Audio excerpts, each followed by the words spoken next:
இறை வார்த்தை இங்கே கேட்குற எல்லாருக்குமே தான் செயல்படுது, எல்லாருக்குள்ளேயும் போகுது. ஏன் சிலரில் மட்டும் இது அற்புதம் அதிசயம் செய்யுது, ஏன் சிலரில் இது செய்ய மாட்டேங்குது? அதுதான் இன்னைக்கு இயேசு சொன்ன 4 நிலங்கள். ஆண்டவர் உங்களோடு இருப்பாராக, உம் ஆன்மாவோடும் இருப்பாராக. புனித மத்தேயு எழுதிய தூய நற்செய்தியிலிருந்து வாசகம். ஆண்டவரே, மாட்சி உமக்கே. அதிகாரம் 13, இறை வார்த்தைகள் 1-23 முடிய. அக்காலத்தில் இயேசு வீட்டிற்கு வெளியே சென்று கடலோரத்தில் அமர்ந்தார். மக்கள் பெருந்திரளாய் அவரிடம் ஒன்று கூடி வந்தனர். ஆகவே அவர் படகிலேறி அமர்ந்தார். திரண்டிருந்த மக்கள் அனைவரும் கடற்கரைக்கு நின்று கொண்டிருந்தார். அவர் ஊமல் வாயிலாக பலவற்றை குறித்து அவர்களோடு பேசினார். விதைப்பவர் ஒருவர் விதைக்க சென்றார்.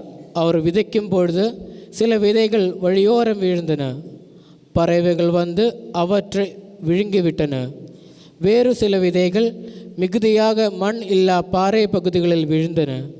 அங்கே மண் ஆழமாக இல்லாததால் அவை விரைவில் முளைந்தன. ஆனால் கதிரவன் மேலே எழு அவை காய்ந்து வேர் இல்லாமையால் கருகி போயின.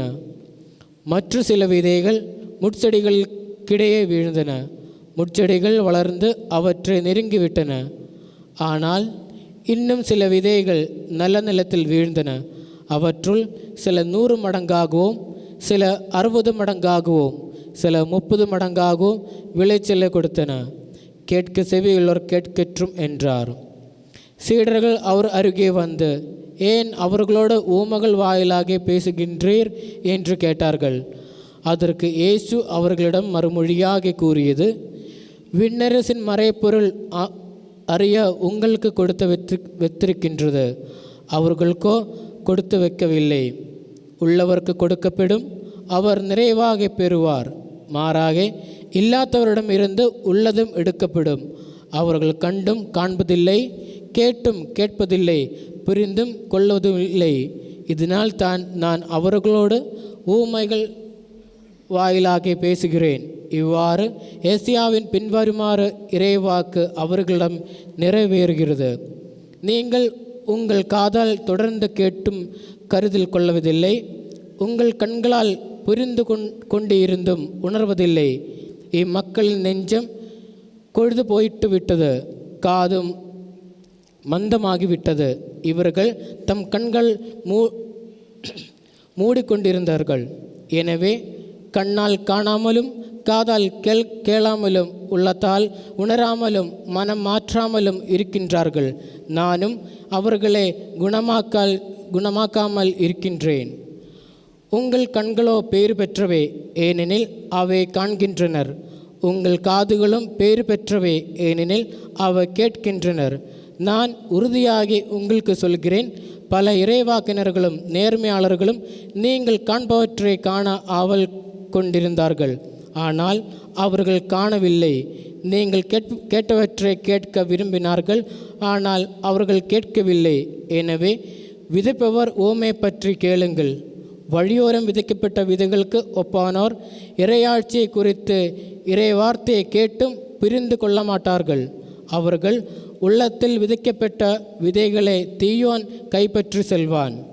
பாறை பகுதிகளில் விதைக்கப்பட்ட விதைகளுக்கு ஒப்பானோர் இறை வார்த்தையை கேட்டவுடன் அதை மகிழ்ச்சியோடு ஏற்றுக்கொள்பவர்கள். ஆனால் அவர்கள் வேறற்றவர்கள். எனவே அவர்கள் சிறிது காலமே நிலைத்திருப்பார்கள். இறை வார்த்தையின் பொருட்டு வேதனையோ இன்னலோ நேர்ந்த உடனே தடுமாற்றம் அடைவார்கள். முட்செடிகளுக்கிடையே விழுந்த விதைகளுக்கு ஒப்பானோர் இறைவார்த்தை கேட்டும் உலக கவலையும் செல்வமையையும் இவ்வார்த்தையை நெருங்கி விடுவதால் பயன் அளிக்க மாட்டார்கள். நல்ல நிலத்தில் விதைக்கப்பட்ட விதைக்கு ஒப்பானோர் இறைவார்த்தை கேட்டு புரிந்து கொள்வார்கள். அவர்களுக்குள் சிலர் 100 மடங்காகவும், சிலர் 60 மடங்காகவும், சிலர் 30 மடங்காகவும் பயன் அளிப்பார். ஆண்டவரின் அருள்வாக்கு.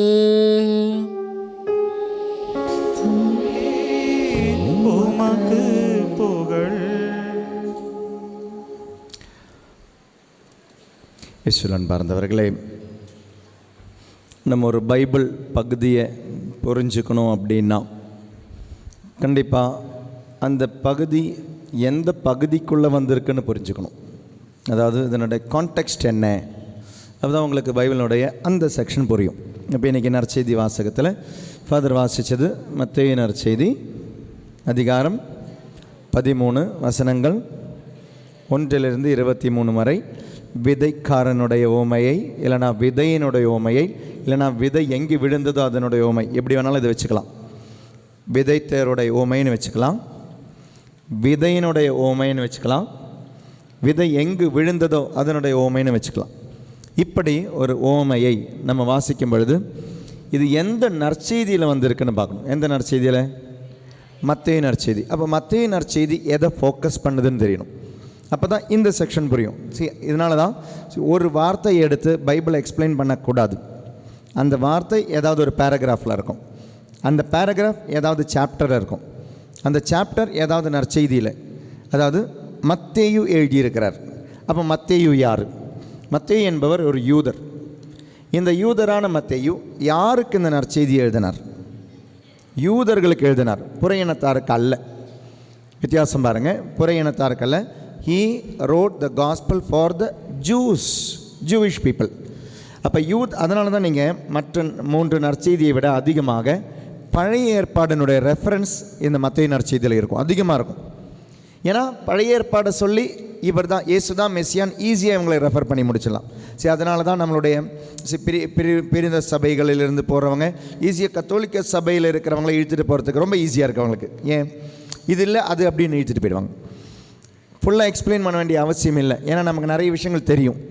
நிறைய விஷயங்கள் தெரிஞ்சதுனால ஈஸியாக நம்மளை திருடிட்டு போகிறதுக்கு காரணமாக மாறுது. ஸோ யூதர்களுக்கு பேசும் பொழுது பழைய ஏற்பாட்டினுடைய ரெஃபரன்ஸை எடுத்தால் மத்தேயு நற்செய்தியாளருக்கு ஈஸியாக எக்ஸ்பிளைன் பண்ணலாம். ஸோ மத்தேயு நற்செய்தியாளர் ஒரு யூதர், யூதர்களுக்கு எழுதுகிறாரு. அதனால தான் இவர் பயன்படுத்துகிற வார்த்தையை பாருங்களேன், விண்ணரசுன்னு பயன்படுத்துவார், இறை அரசன் பயன்படுத்த மாட்டார். கிங்டம் ஆஃப் காடுன்னு பயன்படுத்த மாட்டார், கிங்டம் ஆஃப் ஹெவன் பயன்படுத்துவார். ஆனால் மார்க் நற்செய்தியாளர் விண்ணரசன் பயன்படுத்த மாட்டார், இறை அரசன் பயன்படுத்துவார். வித்தியாசம் என்ன? கிங்டம் ஆஃப் காடும் கிங்டம் ஆஃப் ஹெவனும் வெவ்வேறா இல்லை ரெண்டுமே ஒன்று தானா? இறை அரசும் விண்ணரசும் ஒன்றா இல்லை ரெண்டும் வெவ்வேறா? ஒன்று தான். அப்போ ஏன் 2 பேர் 2 வார்த்தையை பயன்படுத்துகிறாங்க? ஏன் இவர் இறை அரசன் பயன்படுத்த மாட்டுறாரு, இறைவன் அப்படின்ற வார்த்தையை பயன்படுத்த மாட்டேங்கிறார்? கடவுள் என்ற வார்த்தையை பயன்படுத்த மாட்டார், இறைவன் என்ற வார்த்தையை மத்தேயு யூதர் பயன்படுத்த மாட்டேங்கிறாரு.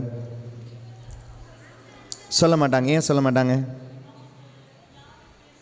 சொல்லக்கூடாது. அது எந்த கட்டளை? அது 10 கட்டளையில் 10 கட்டளையில் எந்த கட்டளை?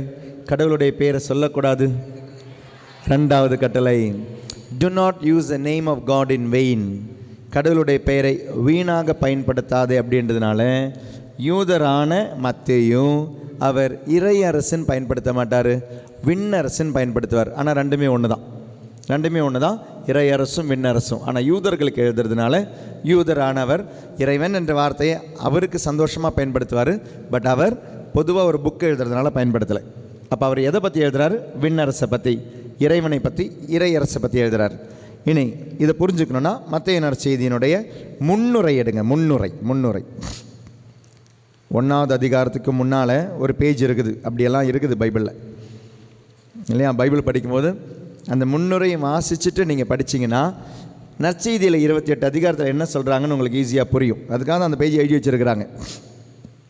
அந்த முன்னுரையில் அமைப்பு அப்படின்னு ஒன்று பார்த்தீங்களா?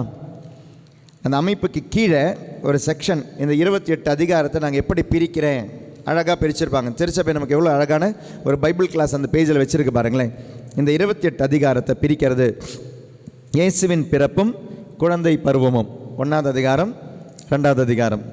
அதுக்கப்புறம் பாருங்களேன், பகுதி 1 என்ன?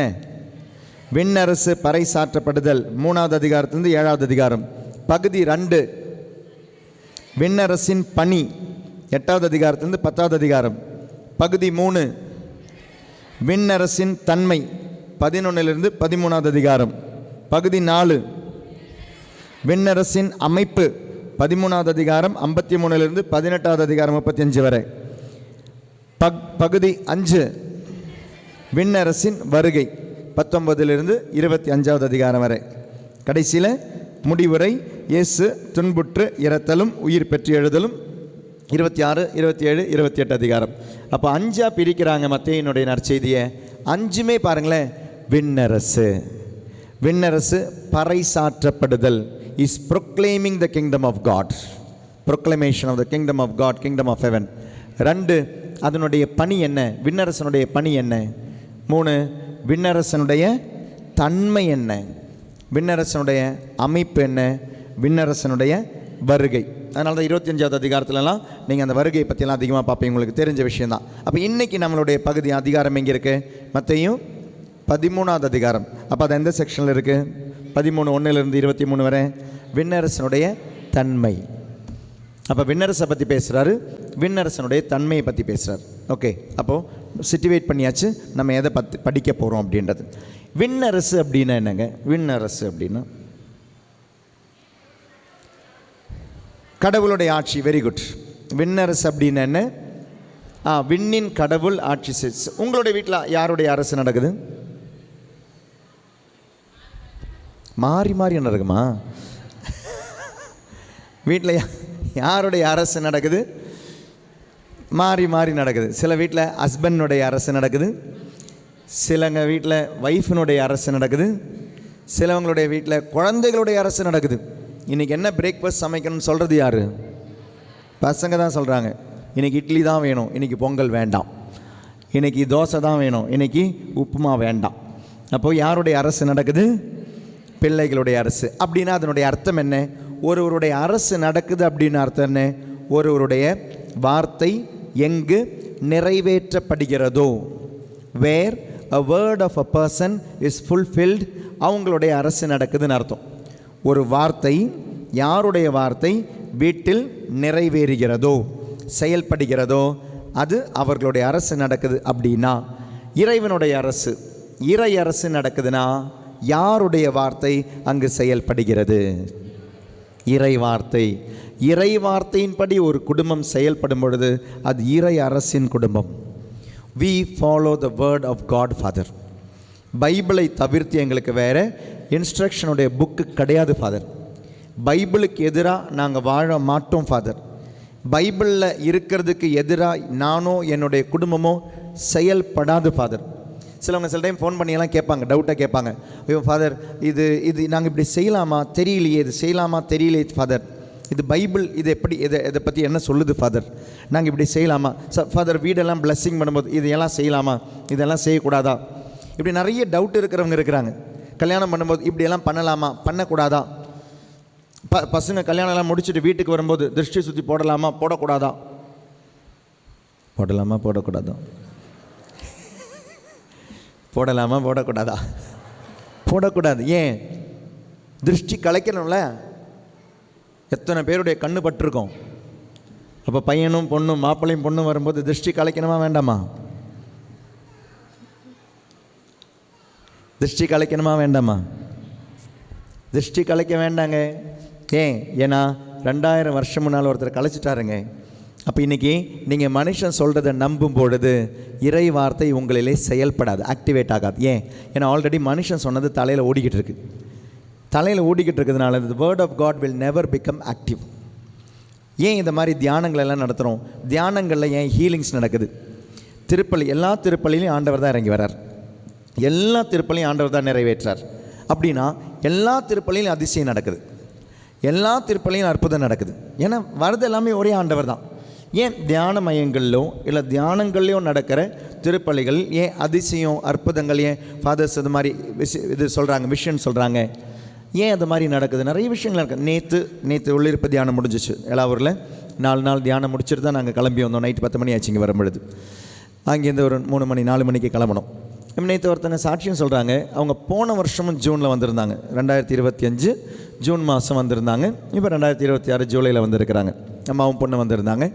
அவங்க சொல்கிறாங்க அவங்களுடைய சாட்சியத்தில், போன வருஷம் நான் வந்திருந்த பொழுது எனக்கு வேலை இல்லை, நான் ஒரு சிங்கிள் பேரண்ட், ஹஸ்பண்ட் இல்லை, நான் என் பொண்ணை படிக்க வைக்கிறேன். இதுக்கு நடுவில் என்னுடைய பிரச்சனை என்னென்னா, எனக்கு நோய் இருக்குது, 2 நோய் இருக்குது. ஒன்று இவங்களுடைய ஹார்ட் ஃபெயிலியர், டாக்டர்ஸ் எழுதிட்டாங்க கார்டியாக் ஃபெயிலியர். அதனால் 4 வருஷமாக மருந்து சாப்பிட்டுக்கிட்டு தாங்க இவங்க போன வருஷம் வரும்பொழுது. 2வது இவங்களுக்கு இருக்கிற ப்ராப்ளம் 2 கிட்னியும் ஃபெயிலியர், டயாலிசிஸில் வாழ்ந்துக்கிட்டு இருக்கிறாங்க. வேலை இல்லை, ஹார்ட்டு இல்லை, கிட்னியும் இல்லை. ஒரு பொண்ணு கஷ்டப்பட்டு அவளை படிக்க வச்சுக்கிட்டு இருக்கிறாங்க. ரொம்ப மருந்தில் வாழ்ந்துக்கிட்டு இருந்தாங்க போன வருஷம் அந்த பொழுது. இப்படி நடந்துக்கிட்டு இருக்கும்போது தியானம் நடக்குது. தியானத்தினுடைய கடைசி நாள் ஆராதனையில் ஆண்டவர் ஒரு வெளிப்பாடு கொடுக்குறாரு. வேலை இல்லாத ஒருத்தருக்கு ஆண்டவர் வேலையை கொடுக்குறார். அந்த வெளிப்பாடுகளில் பல வெளிப்பாடுகளில் இன்னொரு வெளிப்பாடு, ஒரு இதய நோயாளிக்கு ஆண்டவர் குணப்படுத்துகிறார். இதெல்லாம் முடிஞ்சு அவங்க வீட்டுக்கு போயிட்டாங்க. விதின் 1 வீக் அவங்களுக்கு ஒரு வேலை கிடச்சிடுச்சு. இன்றைக்கி அந்த வேலை செய்கிறாங்க, நல்ல சம்பளம் இருக்குது, குழந்தைய பார்த்துக்கிறாங்க. 2வது இவங்களுடைய ரெகுலர் செக்கப்புக்காக ஆஸ்பத்திரி போகிறாங்க. ஆஸ்பத்திரி போகும்பொழுது எல்லா செக்கப் எடுத்துகிட்டு டாக்டர்ஸ் எல்லாம் திருப்பி திருப்பி திருப்பி திருப்பி திருப்பி பார்த்துக்கிட்டு இருக்கிறாங்க. ஏன்னா இவங்களுடைய எல்லா டெஸ்ட்டுமே நார்மலாக இருக்குது. இவங்க ஹார்ட்டு நார்மலாக இருக்குது.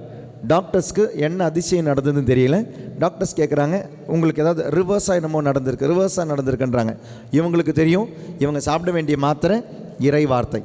இதை சாப்பிட்ட பொழுது இவங்களுக்கு நடந்த அதிசயம் என்ன, இன்றைக்கி அவங்களுடைய டெஸ்ட்டில் அந்த ரிப்போர்ட்டில் வந்திருக்கு, your heart is acting normal, it is functioning normal ஆகிடுச்சு. Praise a Lord, praise a Lord, praise a Lord.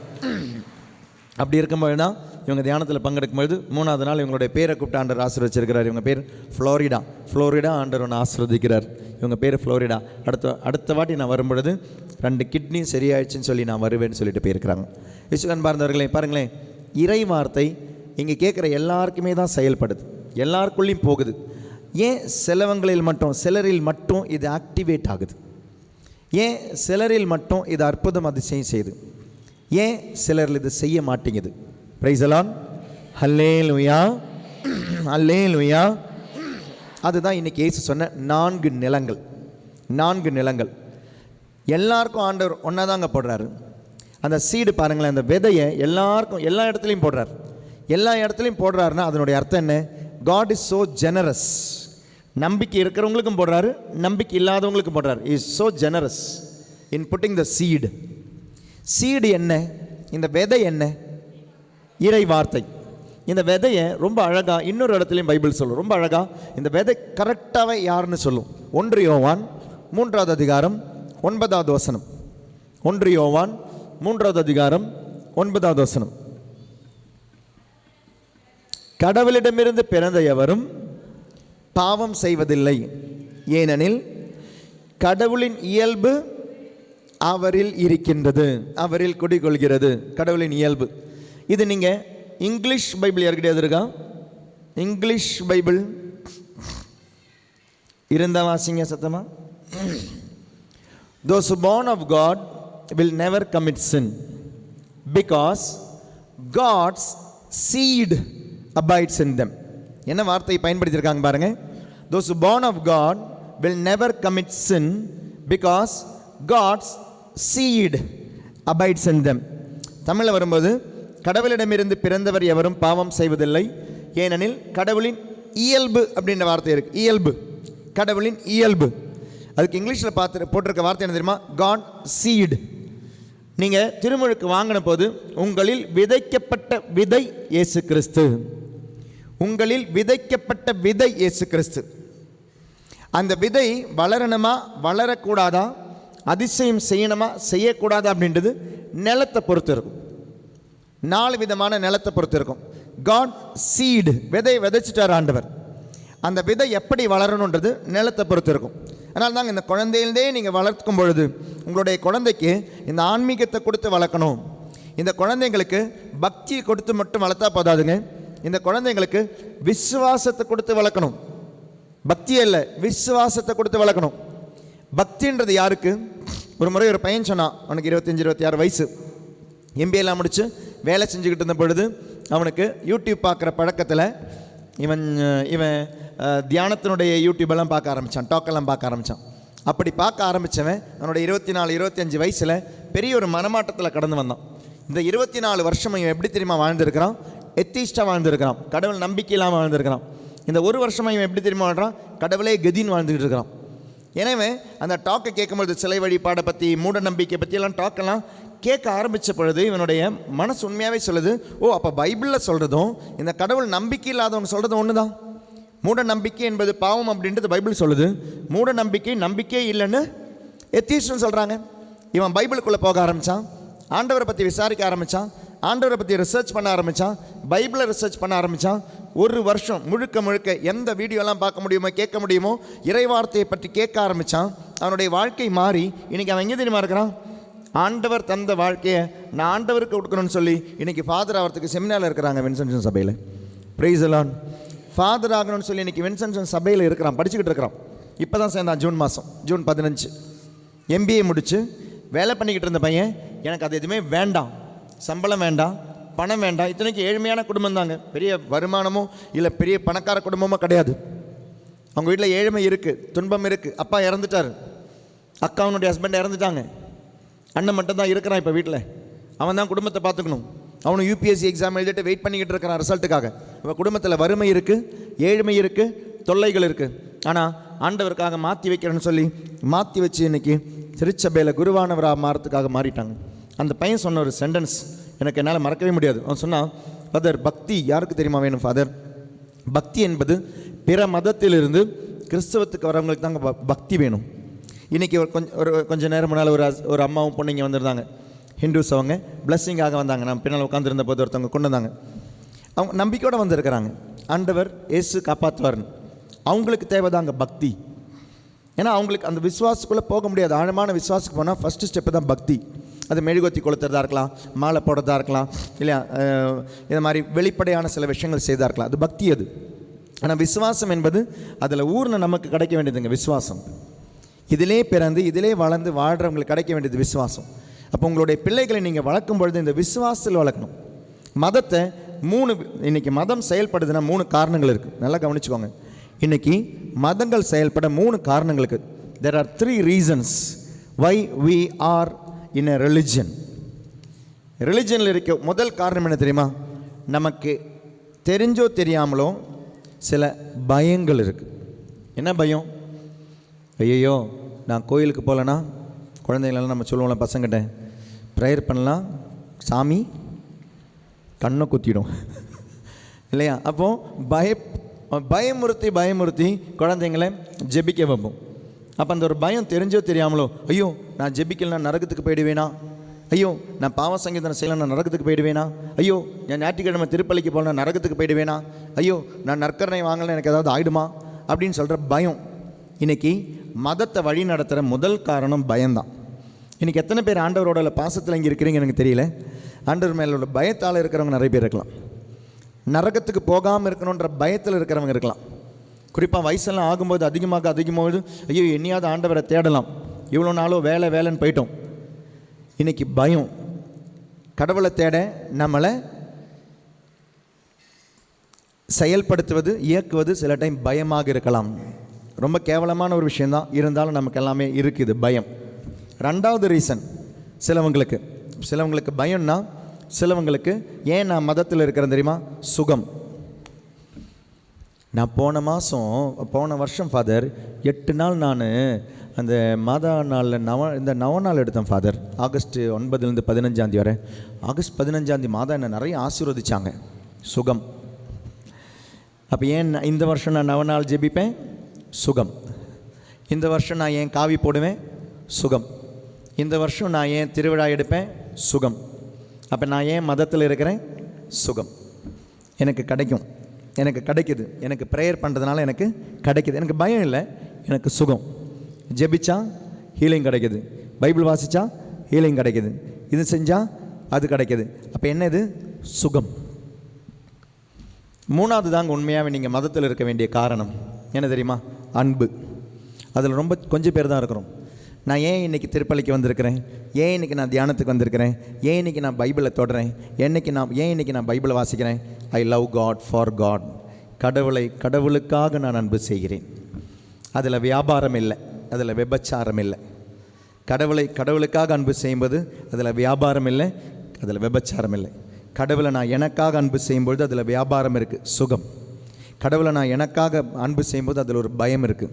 So மதத்தில் இருக்கும் பொழுது நமக்கு பயம் இருக்குது, அதனால் மதத்தில் இருக்கிறாங்க சிலவங்களுக்கு சுகம் கிடைக்குது, அதனால் மதத்தில் இருக்கிறாங்க சிலவங்க தான் உண்மையாகவே ஆண்டவர் அன்பு செஞ்சுருக்கிறோம்.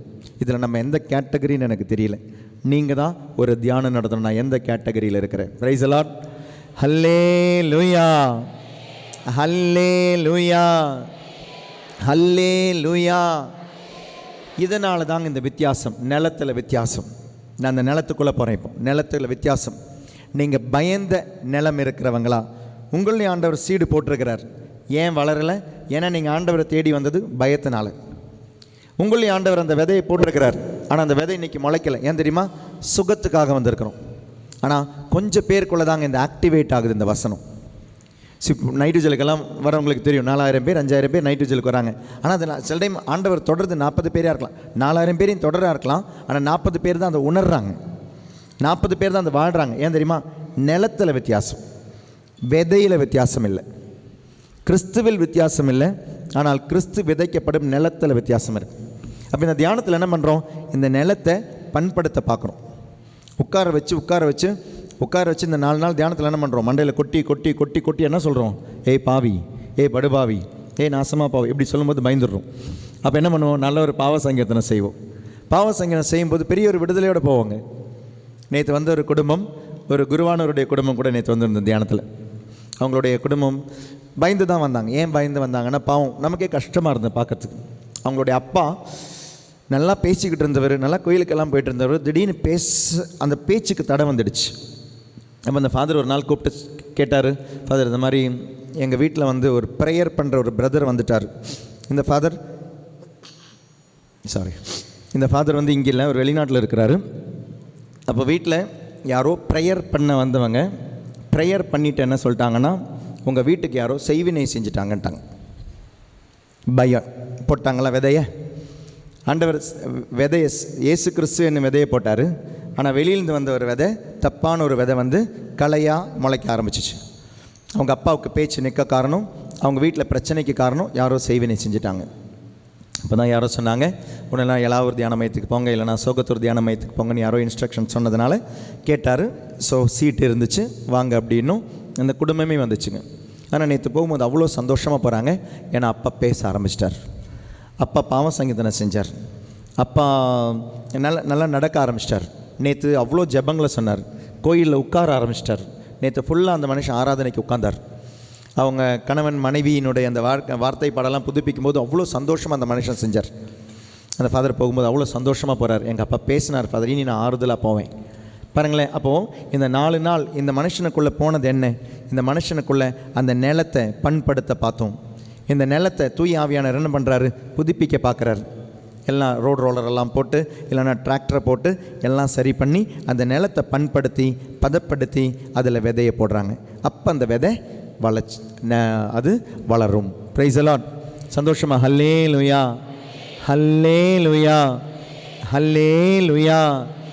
நான் உன்னை விட்டு விலகுவதில்லை, நான் உன்னை என்றும் கைவிடுவதில்லை, நான் உன்னை விட்டு விலகுவதில்லை, நான் உன்னை என்றும் கைவிடுவதில்லை, நான் உன்னை காண்கின்ற தெய்வம், கண்மணி போல் உன்னை காப்பேன். நான் உன்னை காண்கின்ற தேவன், கண்மணி போல் உன்னை காப்பேன். நான் உன்னை விட்டதில்லை, நான் உன்னை என்றும் கைவிடுவதில்லை. ஓகே, இப்போ நம்ம பார்த்த பாயிண்ட் 1, மத்தேயு நற்செய்தியாளர் விண்ணரசை பற்றி எழுதுகிறாரு. பாயிண்ட் 2, விண்ணரசு அப்படின்றது என்ன? அதில் விண்ணரசனுடைய தன்மைக்குள்ளே போகிறோம். விண்ணரசனுடைய தன்மை என்ன? அந்த தன்மையை சொல்லும் பொழுது எல்லாவரிலும் அது விதைக்கப்பட்டது, ஆனால் பல நிலங்களாக இருக்கிறது. இனி இந்த 4 நிலங்கள். ஸோ விதைத்தவர் யார்? கடவுள். விதை என்ன? இயேசு கிறிஸ்து. இல்லைனா இறை வார்த்தை. விதைக்கப்பட்ட நிலங்கள் நம்மளுடைய மனசு, நம்மளுடைய வாழ்க்கை. அது 4 நிலங்களில் இருக்குது. 4 நிலங்களில். அந்த 4 நிலங்களில் முதல் நிலம் விதை விழுந்த முதல் நிலம் எது? வழி. வழியில் விழுது. அதாவது நம்மளுடைய மனசு எதை மாதிரி இருக்கா? வழி மாதிரி இருக்குது. இந்த வழியை கொஞ்சம் யோசித்து பாருங்கள். அந்த வழி மாதிரி மனசு இருந்தால் வழியில் என்னெல்லாம் இருக்குது? நீங்கள் ரோட்டில் போகும்போது அந்த ரோட்டில் என்னெல்லாம் இருக்குது? அதெல்லாமே மனசில் இருக்குது. கல் முள். இவ்வளோ மோசமாக இருக்குது பாண்டிச்சேரி? சரி, ஓகே. அப்புறம் என்னெல்லாம் இருக்குது? டார் இல்லையா உங்கள் ரோட்லலாம்? ஷாப்ஸ் இல்லையா? கடைகள் இருக்குது, வியாபாரம் நடக்குது மனசில். ஓகே. 2 என்னம்மா? டிராஃபிக் இருக்குது, வண்டிகள் போகுது, வெஹிக்கிள்ஸ் போயிட்டு இருக்குது, பிஸியாக இருக்குது ரோடு. அப்புறம் மனிதர்கள் போயிட்டுருக்கிறாங்க. உங்களுடைய மனசில் மனிதர்களும் சொன்னதும் போயிட்டுருக்குது. அப்போ வழி பிஸியாக இருக்குது, பதட்டமாகவே இருக்குது. பதட்டமாகவே இருக்கும் பொழுது ஆண்டவர் என்ன விதையை போட்டாலும் இல்லை, இப்படியே உட்காந்துக்கிட்டு இருப்போம். ஆனால் ஒன்றுமே உள்ளே போகாது. பார்த்தா என்னமா ரெட்ரீட் அட்டன் பண்ணுறாங்கன்னு தோணும். ஆனால் உள்ளே போய்கிட்டே இருக்கும். அவங்க சொன்னது, இவங்க சொன்னது, அது நடந்தது, இது நடந்தது. அதாவது உள்ள அந்த நிலத்தில் அந்த விதை ஆக்டிவேட் ஆகாத மாதிரி பெரு வழியில், அந்த வழியில் என்னெல்லாம் இருக்கும், மனசு பதட்டமாகவே இருக்குங்க. உங்களுடைய மனசில் இந்த போட்ட விதை ஆக்டிவேட்டே ஆகாது, பதட்டமாகவே இருக்கும். பதட்டமாக இருக்கல பாருங்களேன், மொபைல் அடிக்கும், மொபைல் சைலண்டில் போட்டிருக்க மாட்டோம், இதில் எக்ஸ்ட்ரா அது வேறு வருது இல்லையா? So we are busy, our mind is busy where the word of God. ஒரு நம்மளுடைய மனசு அமைதியாக இருந்தால் தாங்க உள்ளே போகும். ஆண்டவரால் ஏதாவது செய்யணும் அப்படின்னா, அதனால தான் ஆண்டவர் கொடுத்த முதல் கிஃப்ட் பாருங்களேன், அமைதி உரித்தாகுங்க. எப்பவுமே பதட்டமாக இருக்கிறியே, எப்பவுமே பிஸியாகவே இருக்கிறியே, எப்பவுமே பதட்டமாக இருக்குது, என்ன நடக்குமா நடக்காத பதட்டமாகவே இருக்கிறேன்.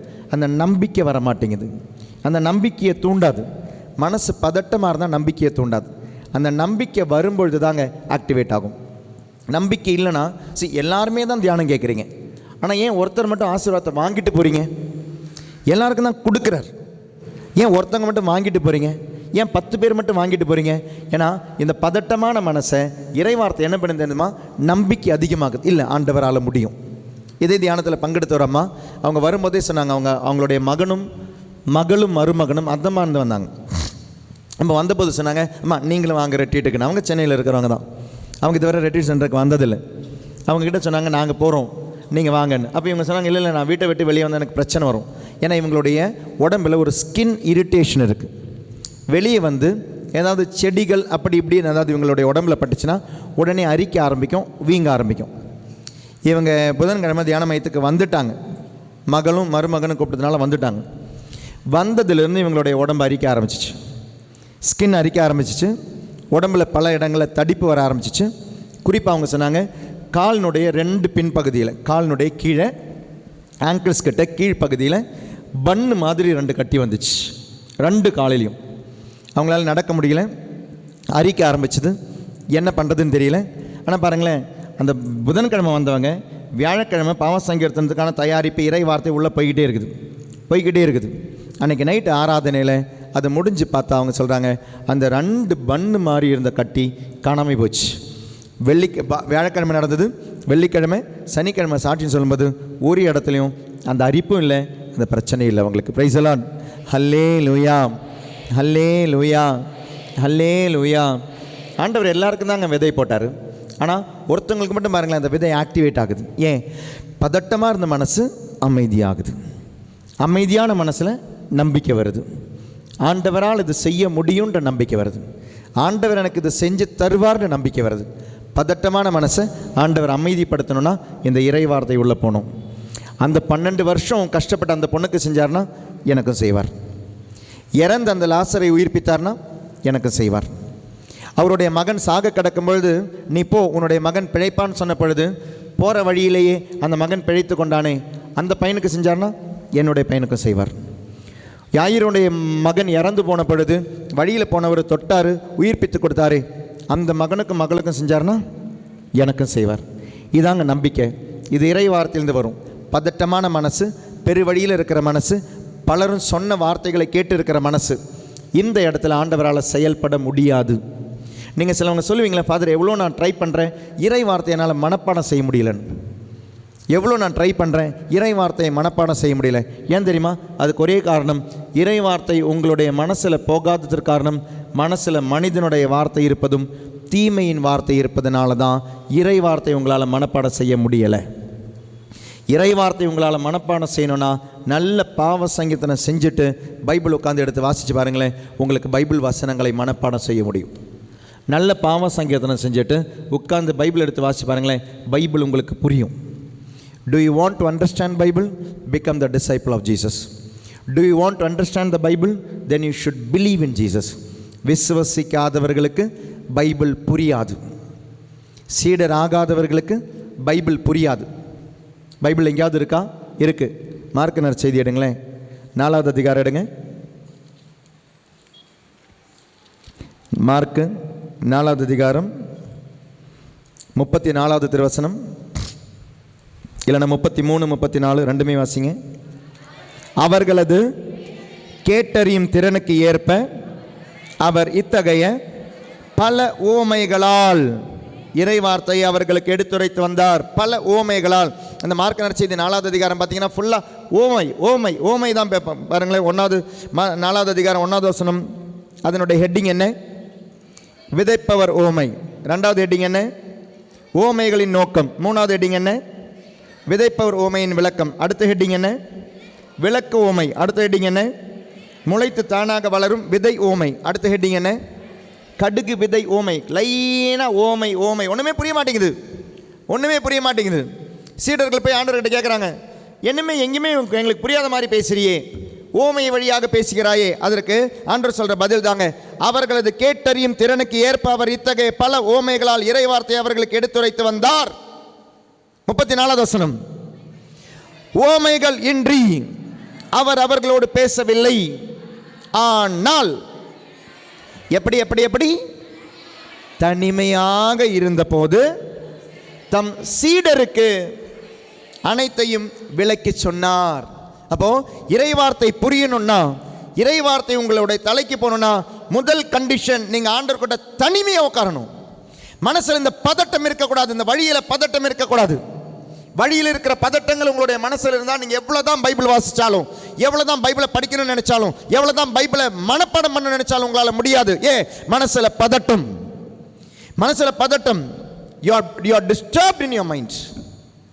ஒரு தனிமையை என்ஜாய் பண்ண முடியல. பாருங்களேன், ஆண்டவர்கிட்ட தனிமையை உட்கார முடியல. மனசில் நிறைய விஷயங்கள். அதான் இந்த நல்ல நேரத்தை பார்த்து இன்னைக்கு கல்யாணம் வச்சுக்கிறது, நல்ல நாளை பார்த்து கல்யாணம் வச்சிருக்கிறது ஆண்டவரால் செயல்பட முடியாதுங்க.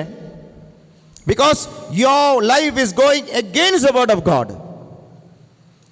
ஏன்னா யாரோ சொல்லியிருக்கிறாங்க, இந்த நாளில் கல்யாணம் வச்சாதான் குடும்பம் நல்லா இருக்கணும், இந்த நேரத்தில் கல்யாணம் வச்சாதான் நல்லா இருக்கணும். அப்போ எப்படிங்க இறை வார்த்தை செயல்படும்? வழியில் விதைக்கப்பட்ட விதை இதெல்லாமே. இவங்களும் ஞானஸ்தானம் வாங்கினவங்க தான். ஆனால் அது வழியில் விதைக்கப்பட்ட விதையை போல இயேசு கிறிஸ்து என்னும் விதை விதைக்கப்பட்டது. ஆனால் விதைத்தது எங்கே இன்னைக்கு வாழ் தெரியுமா? நல்ல நேரத்தை பற்றி, நல்ல நாளை பற்றி, வாச பற்றி, ராசியை பற்றி, ஜாதகத்தை பற்றி, ஜோசியத்தை பற்றி இவ்வளோ மூட நம்பிக்கையில் இருக்கும் பொழுது இந்த நம்பிக்கை எப்படிங்க செயல்படும்? வழியில் விழுந்த விதையை போல இன்னைக்கு நேரம், காலம், கிழமை, வாசு, ராசி, ஜாதகம், ஜோசியம்னு நீங்க வாழும் பொழுது இந்த விதை செயல்படாது.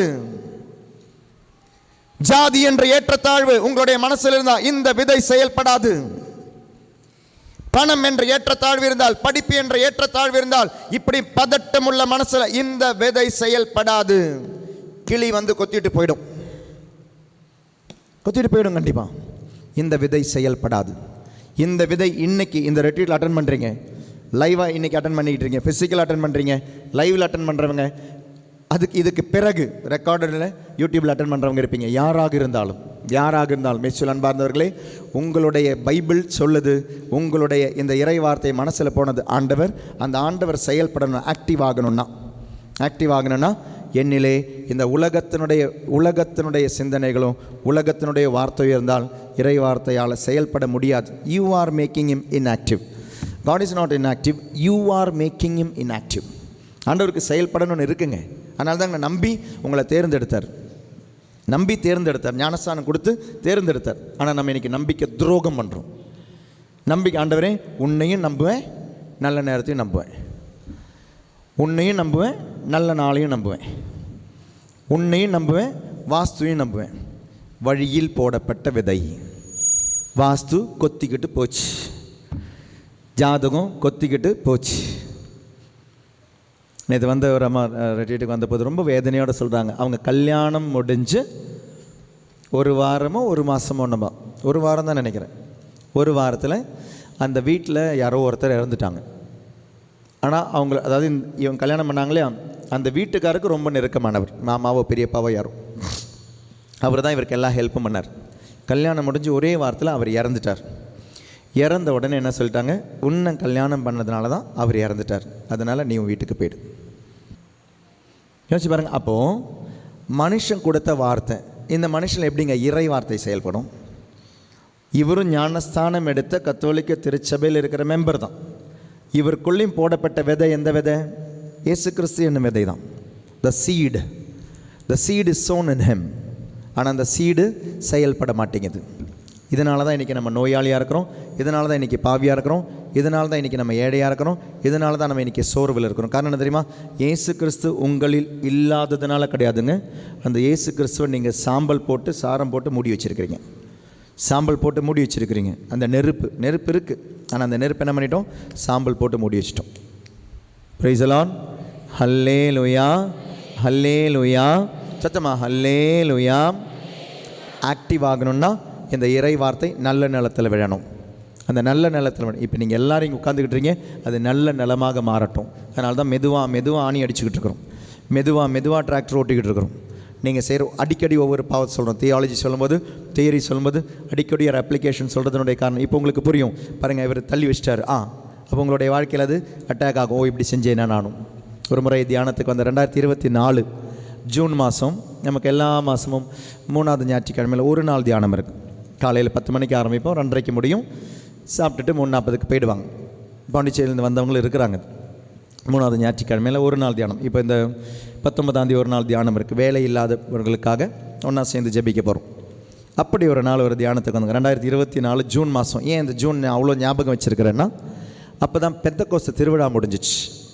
பெந்தகோஸ்து திருவிழா முடிஞ்சு வந்து 3rd சண்டே ரெட்ரீட். அந்த ரெட்ரீட் நடக்கும் பொழுது வந்த ஒரு குடும்பம், ரெட்ரீட் எல்லாம் முடிஞ்சு சாதாரணமான ஆயில் பிளஸ்ஸிங்காக வருவாங்க. எல்லாருமே அனாயிண்டிங் வாங்கிட்டு போகும்போது அந்த குடும்பம் மட்டும் வந்து நின்று சொல்லியிருக்கிறாங்க போல இருக்குது, ஃபாதர் எங்களுக்கு கடன் இருக்குது, அந்த கடன்லேருந்து விடுதலைக்காக ஜெபிச்சுக்கோங்கன்னு சொல்லிட்டு போயிட்டாங்க. அவங்க சொல்லும் பொழுது என்னுடைய மனசில் வந்து ஒரு ப்ரேயர் நான் அவங்கக்கிட்ட சொன்னேன். நீங்கள் 9 நாள் தூய ஆவியானவருடைய நவநாள் ஜெபிங்க அப்படின்னு சொல்லிட்டு நான் அனுப்பி விட்டுட்டேன். என்ன ஏது அவங்க யார் எனக்கு தெரியாது, எதுவுமே தெரியாது. அப்போ அந்த ஒரு செகண்ட் பார்த்தோம், பிளஸ்ஸிங் முடித்த போது தூய ஆவியானவரை நவநாள் ஜெபிங்கன்னு சொல்லி அனுப்பி விட்டாச்சு. அன்னைக்கு ஃபுல் டே ரெட்ரீட் அட்டன் பண்ணியிருக்கிறாங்க, இறை வார்த்தையை கேட்டிருக்கிறாங்க. நிலம் பண்படுத்தப்பட்டது, நிலம் புதுப்பிக்கப்பட்டது. அந்த நிலத்தில் அந்த விதையை நம்பிக்கையை போட்டு விட்டுட்டோம். ஜூலை மாதம் 3வது ஞாயிற்றுக்கிழமைக்கு இவங்க வந்திருந்தாங்க. ஜெபம்லாம் முடிஞ்சு அனாயிண்டிங் முடிஞ்சு நான் சாப்பிட போயிட்டேன். நான் டைனிங் ஹாலுக்கு போயிட்டேன். இவங்களெல்லாம் சாப்பிட்டு முடிச்சுட்டு நான் டைனிங் ஹாலில் வரும்போது இந்த குடும்பம் அங்கே வெளியே நிற்கிறாங்க. அப்பா, அம்மா, 2 குழந்தைங்க. அந்த குழந்தை அவர் சொல்கிறார், ஃபாதர் போன மாதம் நான் தியானத்துக்கு வந்திருந்தேன், ஒரு நாள் தியானத்துக்கு. சரி, நான் வந்த பொழுது கடன் தொல்லை இருக்குதுன்னு சொல்லி பிளஸ்ஸிங் வாங்கினேன். சரி, எனக்கு ஞாபகம் இல்லை, அவங்கள பார்த்ததும் சொன்னதும் ஞாபகம் இல்லை. ஃபாதர் அப்போ நீங்கள் சொன்னீங்க 9 நாள் தூய ஆவியானவருடைய நவநாள் ஜெபிக்க சொன்னீங்க. சரி ஃபாதர், நாங்கள் ஜெபித்தோம் ஃபாதர். 7வது நாளே எங்களுடைய கடன் முடியறதுக்கான எல்லா விதமான வருமானம் பொருளாதாரம் வந்து ஆண்டவர் ஆசீர்வதிச்சிட்டார் ஃபாதர். இன்றைக்கி நான் உங்களை பார்க்கும்போது எனக்கு ஒரு பைசா கடன் இல்லை அப்படின்னார். அப்போ நான் அவருக்கு அப்போ தான் கேட்குறேன், ஏன்னா அப்போ தான் பேச டைம் கிடச்சினால அப்போ தான் நான் கேட்டேன் எவ்வளோ கடன் இருந்ததுன்னு. ரொம்ப சிம்பிளாக சொன்னாருங்க, 80 லட்சம் ரூபாய் கடன் இருந்துச்சு. 80 லட்சம் கடன் 7 நாளில் ஆண்டவர் அந்த பொருளாதாரத்தை கொடுத்து ஆசீர்வதிச்சு. இன்றைக்கி அவங்க என்னை பார்க்கும்போது, நான் ஜூலையில் பார்க்கும்போது கடன் இல்லை. 2024 ஜூலையில் பார்க்கும்போது அன்னைக்கு வந்து நிறைய பேருக்கு கடன் இருந்திருக்கும். அந்த வந்து நிறைய பேருக்கு கடன் தொல்லை இருந்திருக்கும். ஏன் இவருக்கு ஒருத்தருக்கு மட்டும் இந்த 80 லட்சம் கடன் முடிய காரணம்? இது வந்தபோது அவருடைய நிலம் எப்படியா இருந்திருக்கும்? வழியில் விழுந்த விதை மாதிரி இருந்திருக்கும். ஆனால் உள்ளே வந்து அவ்வளோ நேரம் அந்த தியானத்தில் பங்கெடுக்கும் வந்து அந்த இறை வார்த்தை என்ன பண்ணுது? என்னுடைய கடனை ஆண்டவர் முடித்து தருவார். பணம் ஆண்டவர்கிட்ட இருக்குங்க, இருக்குது, தருவார். ஏசாயாவுடைய புத்தகம் 22வது அதிகாரம் 22வது வசனம் நினைக்கிறேன். ஏசாயா 22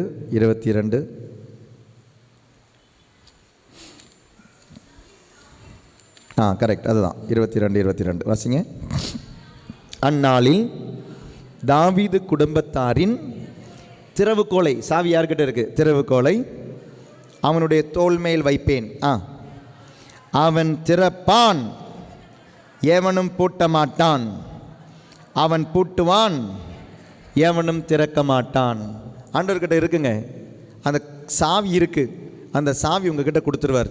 நீங்கள் திறந்து ஆசீர்வாதங்களை எடுக்கலாம். நீங்கள் திறந்தீங்கன்னா யாரும் உங்களுடைய அந்த வழியை பூட்ட மாட்டாங்க. யாரும் அந்த வழியை பூட்ட மாட்டாங்க. ஆனால் அந்த விதை விழ வேண்டியது இடம் எங்கே தெரியுமா? இந்த பெரு வழியில் கிடையாதுங்க. விதை விழ வேண்டிய இடம் நல்ல நிலம். ஆண்டவர் நல்லவர், ஆண்டவர் வல்லவர், எனக்காக செய்து முடிப்பார் என்ற நல்ல நிலம் போதும். இந்த நிலம். ரெண்டாவது நிலம் பாறை. அந்த நிலத்தை பற்றி சொல்கிறாங்க பாருங்களேன், ரொம்ப அழகாக சொல்கிறாங்க. பாறையில் விழுந்த போது என்னமா ஆயிடுச்சு? மத்திய நற்செய்தியில் தானே வாசிச்சிருந்தோம். மத்திய 13 நிலத்தில் விழுந்த பிறகு செடி முளைச்சதா முளைக்கலையா? வேறு சில விதைகள் மண் மிகுதியாக இல்லாத பாறை பகுதிகளில் விழுந்தன. அங்கே மண் ஆழமாக இல்லாததால் அவை விரைவில் முளைச்சிச்சு. ஆனால் கதிரவன் மேலே எழ அவை காய்ந்து வேறில்லாமையால் கருகி போயின. ரொம்ப கவனமாக யோசிக்கணும், ரொம்ப கவனமாக. ஏன்னா இது நம்ம நிறைய பேருக்கு இந்த பிரச்சனை இருக்குது. ஒரு மண்ணில் ஒரு செடி போகுது, விதை செடியாக வளருது.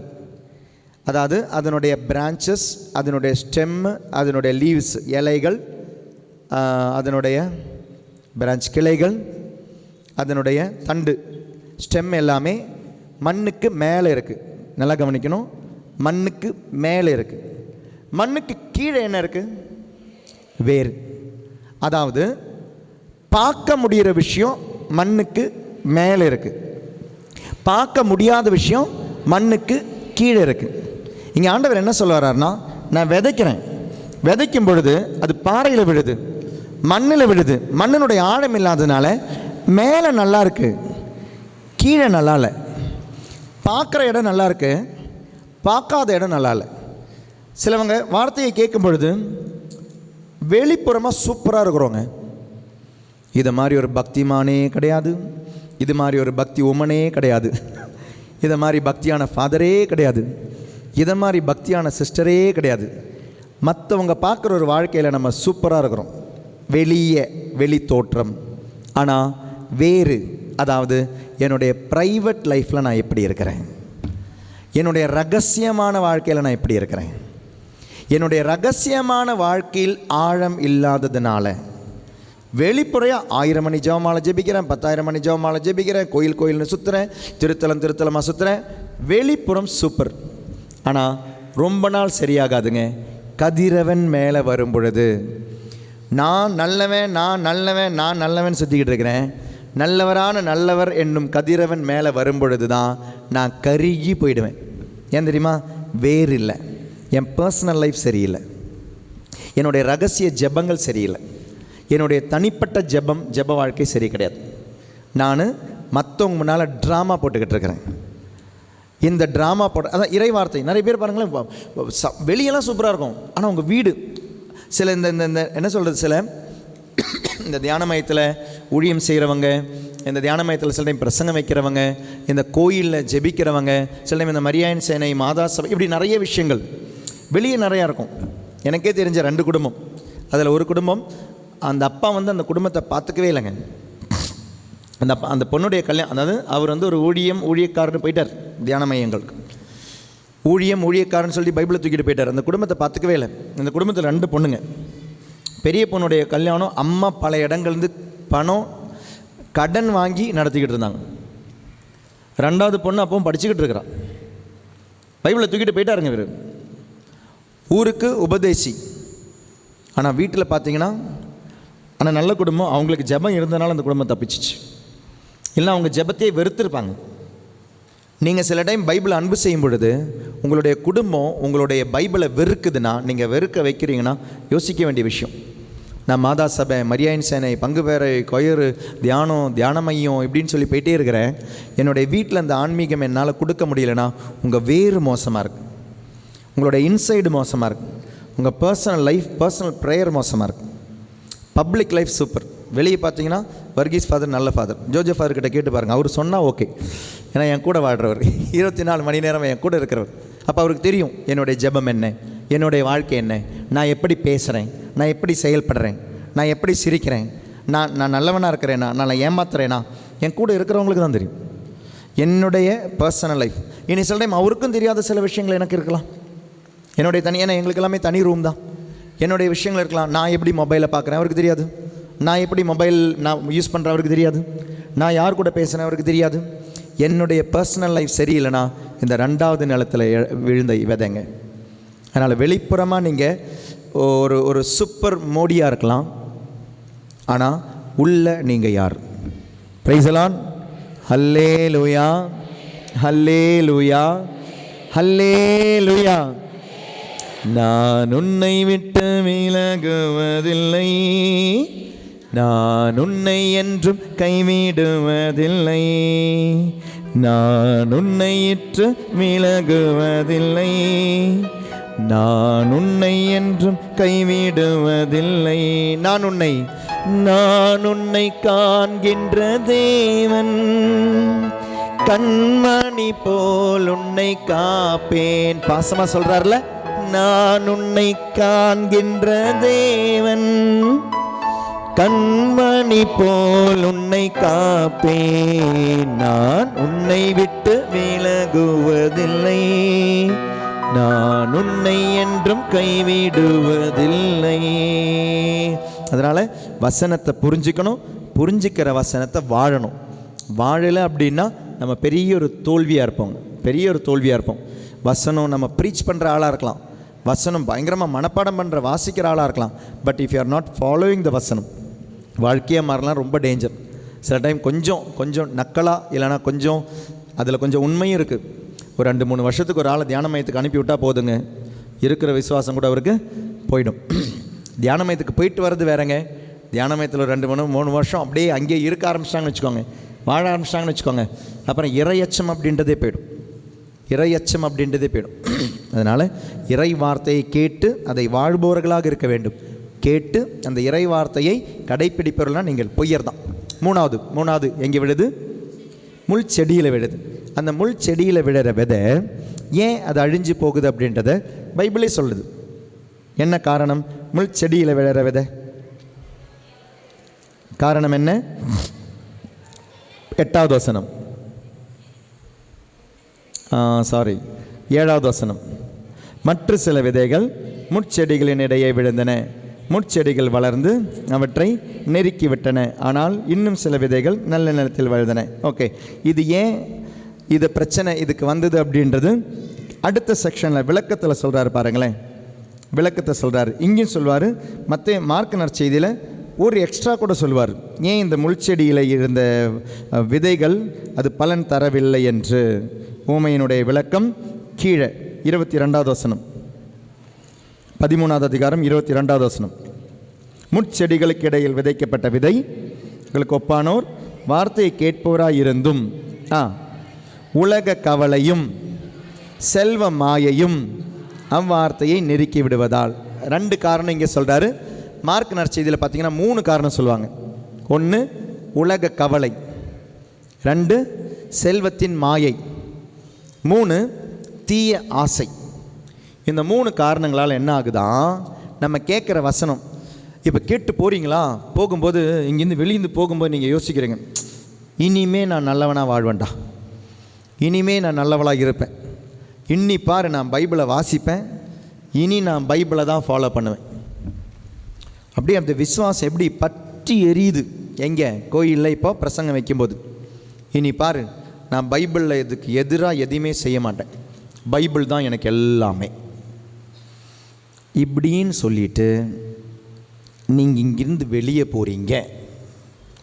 வெளியே போகும்பொழுது திடீர்னு ஒரு பூனை குறுக்களை தாண்டிச்சு.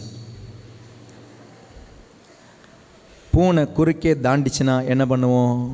ஐயோ வேண்டாம், ஒரு 5 நிமிஷம் கோயிலில் உட்காந்துட்டு போயிடலாமே. ஏதோ வரப்போகுது. ஆனால் 1 மணி நேரம் பிரசங்கம் நம்மளை பற்றி எரிய செஞ்சது எதில்? ஆண்டவர் மேலே உள்ள விசுவாசத்தில். 1 மணி நேரம் செஞ்ச அந்த பிரசங்கம், அதனோட எஃபெக்ட்டு ஒரே செகண்டில் ஒரு பூனை தூக்கிட்டு போயிடும். அவ்வளோதாங்க. இதுதான் முள் செடியில் இருக்கிற விதை. விழுந்துச்சு, வளருது, ஆனால் நெருக்குது உலக கவலை. ஐயோ நான் இவ்வளோ ஜெபிச்சும் எனக்கு எதுவுமே நடக்கலையே, நான் இவ்வளோ ஜெபிச்சும் என்னுடைய குடும்பத்துக்கு எதுவுமே நடக்கலையே, நான் இவ்வளோ செஞ்சும் எதுவுமே நடக்கலையே. இந்த கவலை வருத்திக்கிட்டே இருக்குங்க. ஏன் என் பொண்ணுக்கு மட்டும் கல்யாணம் நடக்கலை? ஏன் என்னுடைய பையனுக்கு மட்டும் குழந்தை பிறக்கலை? ஏன் என்னுடைய குடும்பத்தில் மட்டும் வேலை கிடைக்கல? ஏன் என்னுடைய குடும்பத்தில் மட்டும் மரணங்கள், உலக கவலைகள் நிற்கும்? இந்த வசனத்தை நம்பாதபடி நிற்கும் உங்களை. நீங்கள் இந்த வசனத்தை வாழாதபடி நிற்கும் உலக கவலை. 2, செல்வத்தின் மாயை. செல்வம் அப்படின்னா நாட் ஓன்லி பணம். பணம் அப்படின்றது செல்வத்தினுடைய ஒரு வகை மட்டும்தான். செல்வம் அப்படின்னா வெல்த். செல்வம் அப்படின்னா வெல்த் அப்படின்னா நீங்கள் எதற்கு முதலிடம் கொடுத்திருக்கிறீர்களோ அதான் வெல்த். அப்போ அந்த வெல்த் அப்படின்றது உன்னுடைய பையன், உன்னுடைய பொண்ணு, maybe your child can be your wealth. அதனுடைய மாயை, என் பையன் எல்லாம் பார்த்துப்பான், என் பொண்ணு எல்லாம் பார்த்துப்பான், இப்படின்ற ஒரு மாயை, செல்வத்தின் மாயை. ஏன் எனக்கு உன்னுடைய உதவி தேணும்? என்னுடைய படிப்பு போதும், எனக்கு செல்வாக்கு இருக்குது. எனக்கு யாரை தெரியும் தெரியுமா? எனக்கு அந்த மினிஸ்டரை தெரியும். எனக்கு யாரை தெரியும் தெரியுமா? எனக்கு சீஃப் மினிஸ்டரே தெரியும். எனக்கு யாரை தெரியும் தெரியுமா? எனக்கு பங்குசாமியார், என்னுடைய ஃப்ரெண்டு, ஒரு வார்த்தை சொன்னால் செஞ்சிடுவார். இப்படி நம்ம நிறைய இந்த உடாய் போட்டுக்கிட்டு இருக்கிறோம் இல்லையா? பந்தா, பீலா, பிஸ்தாலாம் காமிச்சுட்டு இருக்கிறோம் பாருங்க. செல்வத்தின் மாயை. இவங்க செஞ்சு தருவாங்க, அவங்க செஞ்சு தரும். ஒரு முறை ஒருத்தர் நிறைய பணம் சேர்த்து வச்சிருக்கிறார். நாங்கள் ஒரு பாப்புலர் மிஷன் தியானத்துக்கு போன போது தான் வீடுகளுக்கு ஏறி போவோம். We use to visit houses, visit families. அப்போ அப்படி ஒரு வீடு ஏறும் பொழுது எங்கள் பங்குசாமியார் சொன்னார், அந்த செக்ஷனுக்கு நீங்கள் போனீங்கன்னா அந்த இடத்துல ஒருத்தர் இருக்கிறார், தயவுசெய்து அவரை கோயிலுக்கு வர சொல்லுங்கள். நானும் எவ்வளோ சொல்லி பார்த்துட்டேன், ஞாயிற்றுக்கிழமை பூசைக்கு வர மாட்டார், கோயில் பக்கமே வர மாட்டார். என்ன திமிருனா பணம் நிறைய இருக்குது. அப்போ அந்த வீட்டுக்கு விசிட் பண்ண போன பொழுது அந்த ஆளை பார்த்த பொழுது நானும் கூப்பிட்டேன், உங்கள் பங்குல தியானம் நடந்துக்கிட்டு இருக்குது, பாப்புலர் மிஷன் தியானம் நடந்துக்கிட்டு இருக்குது, தயவுசெய்து வாங்கலாம் அப்படின்னு. அவர் உடனே தெரியுமா சொன்னார், நான் ஏன் ஃபாதர் வரணும்? எனக்கு என்ன குறை? எனக்கு நிறைய பணம் இருக்குது ஃபாதர். என்னுடைய பேங்க் பேலன்ஸ் எவ்வளோ தெரியுமா? 70 லட்சம் ரூபாய் ஃபாதர். எனக்கு இப்போ எனக்கு என்ன தெரியுமா? பென்ஷன் வந்துக்கிட்டு இருக்குது ஃபாதர்.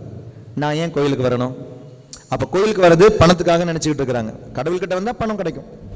ஸோ ஏழைங்க தான் கோயிலுக்கு வரணும்னு நினச்சிக்கிட்டு இருக்காரு பலருக்கு. கடவுள் மேலே அன்பு கிடையாதுங்க. ஏன்? இவருக்கு அப்போ பயமும் இல்லை, சுகமும் இல்லை, இவருக்கு அன்பும் இல்லை. அதனால் கோயில் வேண்டாம், எனக்கு கடவுள் வேண்டாம், கோயிலுக்கு வர விருப்பம் இல்லை. அதனால் நீங்கள் தியானம் நடத்திக்குவாங்க ஃபாதர், நான் வரல அப்படின்ட்டு. அது முடிஞ்சு 2-3 வாரம் இருக்கும்னு நினைக்கிறேன். தியானம் முடிஞ்சு இங்கே வரும்பொழுது பங்குசாமியார் சொல்கிறாரு ஒரு நாள் ஃபோன் பண்ணி, ஃபாதர் அந்த 70 லட்சம் இருக்குன்னு ரொம்ப வீம்பளந்தாரில் ஒருத்தர், எனக்கு பணம் இருக்குது, நான் ஏன் கோயிலுக்கு வரணும்னு. இன்றைக்கி கோயிலுக்கு வந்தார் ஃபாதர் அவர் அப்படின்னார். அதிசயமாக இருந்தவரை பார்க்கும் பொழுது, சந்தோஷமாக இருந்தவரை பார்க்கும் பொழுது. ஆனால் கோயிலுக்கு வந்தது பிறகு தான் அவருக்கு தெரிய வந்தது ஏன் அவர் வந்திருக்கிறார் அப்படின்னா, அந்த 70 லட்சம் இன்றைக்கி அவருக்கு உதவி பண்ணாத ஒரு நோய் அவருக்கு வந்துச்சுங்க. இவ்வளோ திமிரா பேசினார், கடவுளே வேண்டான்னு தூக்கிப்பட்டார். அவருக்கு வந்தது கேன்சர், பிளட் கேன்சர். இந்த மனுஷன் அந்த 70 லட்சம் ரூபாவும் செலவு பண்ணி கையில் காசு முடிஞ்சு போச்சு. பாருங்கள் எந்த திமிர் எனக்கு. செல்வத்தின் மாயை. பணம் எனக்கு எல்லாமே கொடுக்கும்னு நினச்சோம். அதனால தாங்க இறை வார்த்தை உள்ளே போனாலும் அந்த விதை செயல்படாத காரணம், எனக்கு பணம் இருக்குது, எனக்கு பதவி இருக்குது, எனக்கு செல்வாக்கு இருக்குது, எனக்கு அழகு இருக்குது, எனக்கு அறிவு இருக்குது, எனக்கு படிப்பு இருக்குது, எனக்கு இறை வார்த்தை வேண்டாம், எனக்கு கடவுள் வேண்டாம். நான் ஏன் பைபிளை திறக்கணும்? நான் ஏன் பைபிளை படிக்கணும்? நான் ஏன் பைபிளை ஃபாலோ பண்ணணும்? இதெல்லாம் இல்லாமலே எனக்கு இதெல்லாம் இருக்கே. I have everything even without following the Bible, even without knowing the Bible, even without reading the Bible. What do I lack? Nothing I lack. Praise the Lord. Praise the Lord. அப்போ இதை நெருக்கும். உலகத்தின் கவலை பைபிளை follow பண்ண விடாது. செல்வத்தின் மாயை பைபிளை ஃபாலோ பண்ண விடாது. 3, தீய ஆசை பைபிளை ஃபாலோ பண்ண விடாது. பைபிளா இல்லை தீயதானா? ஒரு வாட்டி இதை செஞ்சு பார்த்துருவோமே, ஆண்டவர் அப்படியெல்லாம் கோச்சிக்க மாட்டார். அப்போ பைபிளுக்கு எதிரான வாழ்க்கையை நான் வாழ காரணம் இந்த 3மே முள்செடி. 4வது 4வது எந்த நிலம்? நல்ல நிலம். இனி அந்த நல்ல நிலத்தின் டிஃபரன்ஸ் பாருங்களேன். 30% பலன் தர்றவங்க, 60% பலன் தர்றவங்க, 100% பலன் தர்றவங்க. அதாவது பைபிள் அப்படியே வாழ்றவங்க, இறை வார்த்தை அப்படியே வாழ்றவங்க, இன்னும் சொல்லப்போனால் விண்ணரசை அப்படியே வாழ்றவங்க. கடவுளுடைய வார்த்தை என்னிலே முழுவதுமாக நிறைவேறுகிறது. மாதா சொன்ன அழகான வார்த்தை. மாதா என்ன சொன்னாங்க?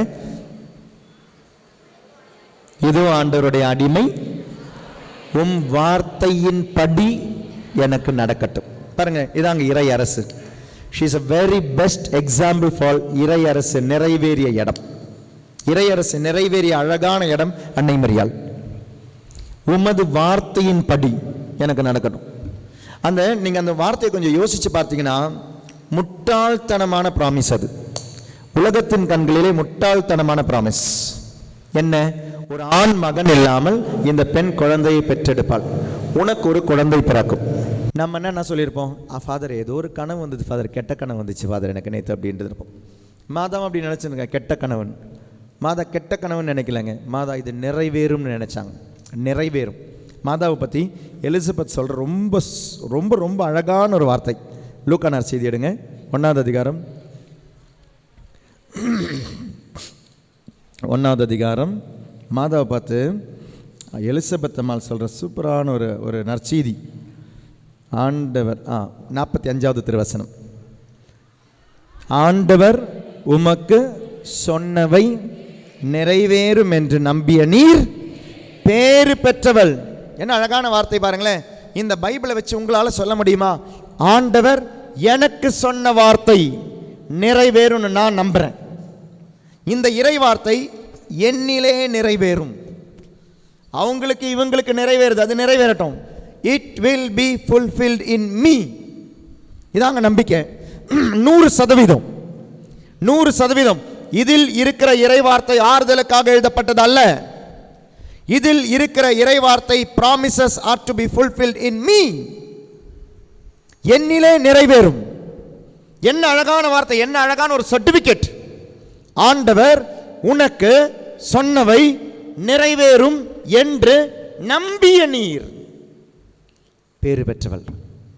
நம்மளுடைய blessing அப்படின்றது, நம்மளுடைய blessedness அப்படின்றது, we believe that these words will be fulfilled in me. இந்த வார்த்தை யாருடைய வாழ்க்கையிலோ நிறைவேறுது அல்லங்க, என்னுடைய வாழ்க்கையில் நிறைவேறும். இந்த நைட்டுஜலுக்கு சாட்சியம் இருந்தது, சாட்சியங்கள் வந்துருச்சுன்னு நினைக்கிறேன். அந்த சாட்சியங்கள் நம்மளுடைய யூடியூப்பில், அதில் ஒரு சாட்சியம் கேட்டு பாருங்க. அதில் ஒரு அம்மாவுடைய சாட்சியம், 13 வருஷமாக குழந்தை இல்லாமல் இருந்தாங்க. ஹஸ்பண்ட் அண்ட் ஒய்ஃப் 13 வருஷமாக குழந்தை இல்லாமல் இருந்தாங்க. டாக்டர்ஸ் கிட்டலாம் போயிருக்கிறாங்க. டாக்டர்ஸ் எல்லாம் சொல்லியிருக்கிறாங்க, இனி உங்களுக்கு நேச்சுரலாக முடியாது, ஐவிஎஃப் தான் வேணும் அப்படின்ட்டாங்க. இவங்க இல்லை, நாங்கள் செய்ய மாட்டோம் அப்படின்ட்டோம். ஐவிஎஃப் நேச்சுரலாக ஆண்டவர் கொடுத்தா கொடுக்கட்டும், நார்மலாக கொடுத்தா கொடுக்கட்டும்னு சொல்லிட்டு விட்டுட்டாங்க. தியானத்துக்கு வந்தாங்க, 4 நாள் முடிஞ்சு போயிருக்கிறாங்க. அடுத்த மாதம் பார்த்தா அவங்க கன்சீவாக இருக்கிறாங்க. குழந்தை வர வேண்டி தியானத்துக்கு வந்தாங்க போன டிசம்பரில். இன்றைக்கி கன்சீவாக இருக்கிறாங்க. 5 மாதம் நிறைய கர்ப்பிணி, அம்மாவும் குழந்தையும் நல்லா இருக்கிறாங்க. குழந்தையோடு வந்து நாங்கள் சாட்சியம் சொல்லுவோம் ஃபாதர்னு சொல்லி சாட்சியத்தை எழுதி அனுப்பியிருக்கிறாங்க. 13 வருஷம். நேற்று தியானத்துக்கு வந்த ஒரு குடும்பம் 7 வருஷமாக குழந்தை இல்லாமல் போன வருஷம் தியானத்துக்கு வந்திருக்கிறாங்க. ஜூன் மாதம் 9, 10, 11, 12 இந்த 4 நாள் போன வருஷம் ஜூன் தியானத்துக்கு வந்திருக்கிறாங்க. 7 வருஷமாக குழந்தை இல்லை. இவங்களுக்கும் டாக்டர் என்ன தெரியுமா சொல்லியிருக்கிறாரு? உங்களுடைய ஃபெலோப்பியன் டியூபு அடைப்பு இருக்குது, பிளாக்காக இருக்குது. அதுவும் எந்த சைடு? Left side. இவங்களுக்கும் டாக்டர் சொல்லியிருக்கிறாங்க, குழந்தை பிறக்க வாய்ப்பு கம்மியானால ஐவிஎஃப்க்கு போங்க. ஏன்னா ஃபெலோப்பியன் டியூப் அடைப்பு, பிளாக்கு, குழந்தை பிறக்க வாய்ப்பு இல்லைன்னு டாக்டர் சொல்லி அனுப்பியிருக்கிறாங்க ஐவிஎஃப்காக. இவங்க சொல்லிட்டாங்க நோ. அப்படி இவங்க போன வருஷம் 2025 ஜூனில் தியானத்துக்கு 4 நாள் தங்கி நடத்துகிற தியானத்துக்கு வந்திருக்கிறாங்க. தியானம் முடிச்சுட்டு போய் இவங்க ஒரு மாதம் டாக்டர் சொல்லியிருக்கிறாங்க, அந்த ஆப்ரேஷன், இந்த ஆப்ரேஷன், இந்த ட்ரீட்மெண்ட், அந்த ட்ரீட்மெண்ட், இவங்க எதுவுமே எடுக்கலை. ஒரு மாதத்துக்கு பிறகு இவங்களுக்கு அந்த பீரியட்ஸ் எதுவுமே வராதனால போய் செக் பண்ணியிருக்கிறாங்க. செக் பண்ணி பார்த்தா எந்த சைடில் பிளாக் இருக்குதுன்னு சொன்னாங்களோ, ஃபெலோப்பியன் டியூபினுடைய லெஃப்ட் சைடில் பிளாக்கு, எந்த சைடில் பிளாக் இருக்குதுன்னு சொல்லியிருக்கிறாங்களோ அந்த சைடில் ஒரு குழந்தை உருவாகி அந்த குழந்தை பிறந்து, அந்த குழந்தைக்கு இப்போ 3 வயசு. 3 வருஷத்துக்கு முன்னால் தியானத்துக்கு வந்தாங்க, 2023 4 அந்த குழந்தைக்கு 3 வயசு. அவன் என்றைக்கு தெரியுமா பிறந்திருக்கிறான்? அவங்க வந்தது ஜூலை 9, 10, 11, 12 தியானத்துக்கு வந்திருக்கிறாங்க. அவன் எப்போ தெரியுமா பிறந்தான்? அதனுடைய அடுத்த வருஷம் ஜூலை மாதம் 12ஆம் தேதி பிறந்திருக்கிறான் அந்த பையன். Price the Lord, price the Lord. நேற்று அந்த கணவரும் மனைவியும் இந்த 3 வயசு குழந்தையும் தியானத்தில் இருந்தாங்க. உலகம் சில டைம் சில விஷயம் சொல்லுங்க, நடக்காது, சரியாகாது, செட் ஆகாது. ஆண்டவர் உனக்கு சொன்னவை நிறைவேறும் என்று நீர் நம்பினால் அது நீர் பேறு பெற்றவளாக உன்னை மாற்றும். Bible is to be fulfils. Bible சும்மா வாசிப்பதற்காகவோ எழுதுவதற்காகவோ மனப்பாடமோ செய்வதற்காக கிடையாதுங்க. Bible should be followed. ரொம்ப வல்லமையான ஒரு புக்கு உங்கள் கையில் இருக்குங்க. ரொம்ப வல்லமையானவர் உங்கள் கையில் இருக்கிறாருங்க. அது எடுத்து திறந்து வாசிங்க. இதுக்கு ஒரு உயிர் இருக்குங்க, இதுக்கு உயிர் இருக்குது. அதனால் பைபிள் இனி எங்கேயாவது தியானத்துக்கு போனீங்கன்னா தயவுசெய்து பைபிள் எடுத்துகிட்டு போங்க. நிறைய பேர் இன்றைக்கி பைபிள் இல்லாமல் வந்திருக்கிறீங்கன்னு எனக்கு தெரியும். எதுக்கு வந்திருக்கிறீங்க? தியானத்துக்கு வந்திருக்கிறீங்க. தியானத்தில் எதை பற்றி சொல்லிக் கொடுக்க போகிறோம்? ஆனால் அதுவே இல்லாமல் வந்திருக்கிறோம். அதனால் பைபிள் வேணும். பைபிள் யூஸ் பண்ணுறோம் ஃபாதர், மொபைல் இருக்குது ஃபாதர், மொபைலில் யூஸ் பண்ணுங்கள், தப்பு ஒன்றும் இல்லை. மொபைலில் நம்ம பல விஷயங்களுக்கும் யூஸ் பண்ணுறோம். யூஸ் பண்ணுறோம். அதில் நீங்கள் பைபிள் யூஸ் பண்ணும்போது அது பைபிளுக்கு நிகராகாது. நீங்கள் யூஸ் பண்ணுற மொபைல் ஆப் பைபிளுக்கு நிகராகாது.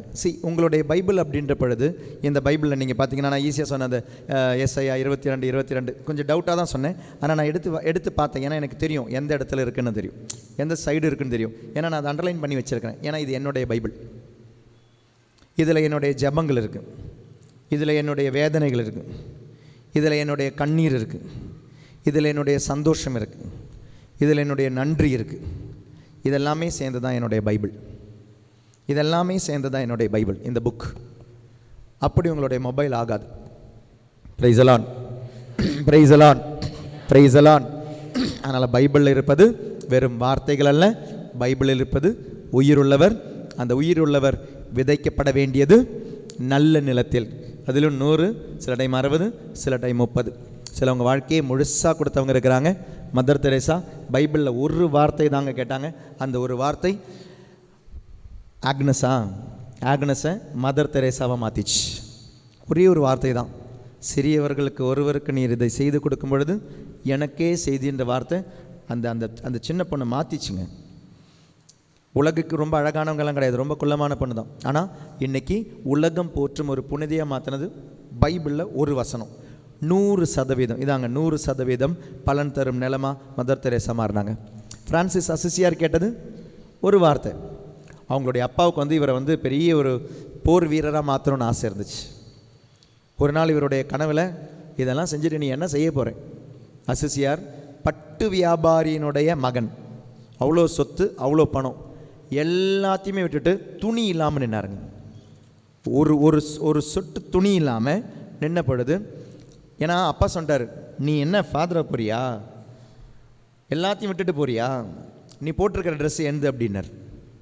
என்னுடைய சம்பாத்திலேருந்து வந்த ட்ரெஸ் அப்படின்னார். இந்த ட்ரெஸ் தானே உங்களுது, எடுத்துக்கோங்க அப்படின்னு சொல்லிட்டு அதையும் கொடுத்துட்டார். அவர் அப்படி நிர்வாணமாக நின்ன பொழுது அங்கே அதை பார்த்துக்கிட்டு இருந்த பிஷப் என்ன தெரியுமா பண்ணார்? அவர் அந்த பிஷப்பினுடைய ட்ரெஸ்ஸில் இப்படி கட்டி அரவணைப்பார். இப்படி தாங்க 2ஆம் கிறிஸ்து உருவானார். 2ஆம் கிறிஸ்து 100% பலன் தரும் நிலம், இறை வார்த்தை. வின்சென்ட் பால், புனித வின்சென்ட் பால் உருவானது மத்தேயு 25 தான். புனித பிரான்சிஸ் சவேரியார் உருவானது மேத்யூ 16:33 தான். ஒரு வசனம், நீ உலகமெல்லாம் ஆதாயமாக்கி கொண்டாலும் உன் ஆன்மாவை இழந்தால் நீ என்ன பண்ண போகிற? ஒரு வசனம் இன்னைக்கு 100% பலன் தர ஒரு புனிதரை உருவாக்கி தந்திருக்கு. புனித அகஸ்தீனார், ரோமன்ஸ் 12:13 நினைக்கிறேன். ரோமியர் எழுதிய திருமுகம் 12:13 எடுத்து வாசிச்சு பாருங்க. ரோமியர் எழுதிய திருமுகம் 12:13 13:13 13:12 ரோமியர் எழுதிய திருமுகம் 13வது அதிகாரம் 12வது திருவசனம். இரவு முடிய போகிறது தம்பி, நீ நிறைய விஷயங்கள் தப்பாக வாழ்ந்துக்கிட்டு இருக்கிறடா. இரவு முடிய போகிறது, பகல் நெருங்கியுள்ளது. ஆகவே இருளின் ஆட்சிக்குரிய செயல்களை, தம்பி இருளின் ஆட்சிக்குரிய செயல்களை, அகஸ்தினே இருளின் ஆட்சிக்குரிய செயல்களை களைந்து விட்டு ஒளியின் ஆட்சிக்குரிய படைகலன்களை அணிந்து கொள்வோமாக. இன்றைக்கி நமக்கு புனித அகஸ்தினை தந்தது 100% பலன் தரும். இதாங்க இறை வார்த்தை. ஒருத்தனை புரட்டி போடும், மாற்றி எடுக்கும். உங்களையும் புரட்டி போடும், உங்களுடைய வாழ்க்கையை மாற்றி எடுக்கும். ஆண்டவர் அன்பு செய்கிறவங்களா இருங்க. பயந்து வராதிங்க ஆண்டவர்கிட்ட. சுகத்தை தேடி வராதிங்க ஆண்டவர்கிட்ட. அன்பை கொடுத்து பாருங்கள், அன்பை நிறைவாக தருவார். அன்பை கொடுத்து பாருங்கள், அன்பை நிறைவாக தருவார். அந்த ஆண்டவருடைய அன்பை நீங்கள் ருசிச்சிங்கன்னா ருசிக்கிறதுக்காக வழி இந்த பைபிள் இருக்குது. ஆண்டவர் உங்களுக்கு எதை செய்வார், ஆண்டவர் உங்களுக்கு எதை செய்ய மாட்டார். நல்ல நிலத்தில் விழட்டும் இந்த விதை. நம்பிக்கையோட இந்த திருப்பலியினுடைய நம்பிக்கை அறிக்கைக்காக எழுந்து நிற்போமா? விசுவாசத்தோட விசுவாச பிரமாணத்தை சொல்லுவோம். எழுந்து நின்று விசுவாசத்தோட இந்த விசுவாச பிரமாணத்தை சொல்லுவோம். சத்தமாக சொல்லணும், சத்தமாக சொல்லணும். ஏன்னா நீங்கள் உங்களுடைய பாவங்கள் மன்னிக்கப்பட்டது. நல்லா கவனிங்க. உங்களுடைய பாவங்கள் மன்னிக்கப்பட்டு நீங்கள் கடவுளுடைய மகனா மகளா உங்களை மாற்றியது இயேசு கிறிஸ்துவை நம்புறீங்களான்னு நம்புகிறோன்னு சொன்னோம். தூய ஆவியானவரை நம்புறீங்களா? தூய கத்தோலிக்க திருச்சபையை நம்புறீங்களா? அப்போ இது உங்களுக்கு தந்த ஆசீர்வாதம் என்ன? பாவங்களிலிருந்து விடுதலை. அதே விஷயம் இன்றைக்கி திருப்பலியில் நடக்கும். எல்லா பாவத்திலிருந்தும் எல்லா சாபத்திலிருந்தும், நல்ல கவனிங்க, எல்லா பாவத்திலிருந்தும் எல்லா சாபத்திலிருந்தும் உங்களுக்கு விடுதலை தரப்போவது உங்களுடைய நம்பிக்கை. அதை அறிக்கிடும் பொழுது இன்றைக்கி நீங்கள் பல தேவையோட, பல வேதனையோட, பல கண்ணீரோட, பல கட்டுகளோடு வந்திருப்பீங்க. திருமண தடை என்னும் கட்டு, குழந்தை பிறக்கவில்லை என்ற கட்டு, இல்லை வேலை இல்லை என்ற கட்டுக்கள், குடும்ப சமாதானம் இல்லை என்ற கட்டுக்கள், எந்த கட்டுக்களாக இருந்தாலும் அது கட்டுக்களாக இருந்தால் ஆண்டவர் தர ஆசீர்வாதமாக இருந்தால் வித்தியாசம். அதனால் உங்களுடைய கல்யாணம் நடக்கலை, ஆண்டவருக்கு விருப்பம் இல்லை. ஆண்டவர் உங்களுக்கு குழந்தை தரல, ஆண்டவருக்கு விருப்பம் இல்லை. அதை ஏற்றுக்கிற மனசு ஆண்டவர் உங்களுக்கு தருவார்.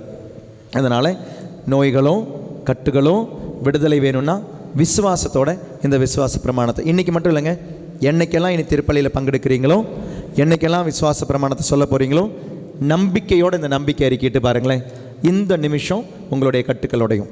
அதனால தான் இந்த 1 மணி நேரம் கிட்ட ஏறக்கூடிய நம்பிக்கையை பற்றி பிரசங்கம் வச்சு உங்ககிட்ட நல்ல நிலத்தில் விழட்டும். நல்ல நிலத்தில் கண்டிப்பாக உங்களுடைய நம்பிக்கை ஃபயராக எரியுது அப்படின்னா நம்பிக்கையோடு இந்த நம்பிக்கை ஜெபம் எடுங்க. ஆண்டவர் உங்களை நிறைவாக ஆசீர்வதிக்கட்டும்.